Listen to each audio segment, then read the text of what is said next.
He used a torch to light the cow dung hanging on bamboo poles. Then his companion quickly ran over and cut all the ropes connecting the bamboo poles. The bent bamboo poles instantly returned to their original state. The enormous elastic force generated by this process shot chunks of cow dung to the criminals 100 meters away. Seeing unidentified objects flying from the sky, the criminals thought it was some powerful lethal weapon, so they quickly pulled out their AKs and fired wildly at the cow dung rain.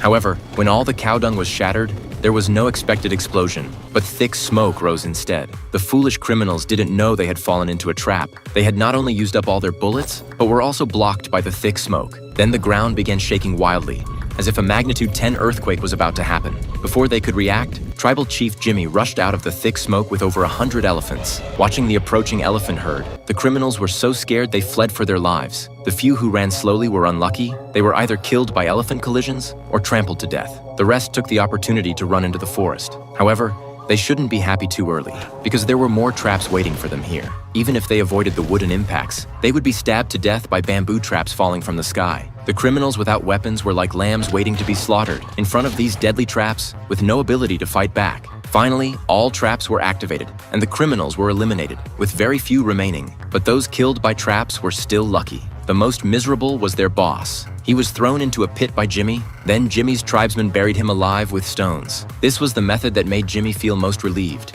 because these criminals had originally treated them the same way. Jimmy originally lived happily with his tribesmen in the jungle. For survival, he had to jump to the halfway point of the cliff every day, then come to the cliff wall full of beehives, and use smoke to drive away the bees inside, so he could take away the precious honeycomb. Then he would wrap the honeycomb with gauze and squeeze out the hard-earned honey. Finally, he would exchange the honey for rice that could fill their stomachs. Although this way of life was hard, they also enjoyed it very much. But this day, the tranquility was broken.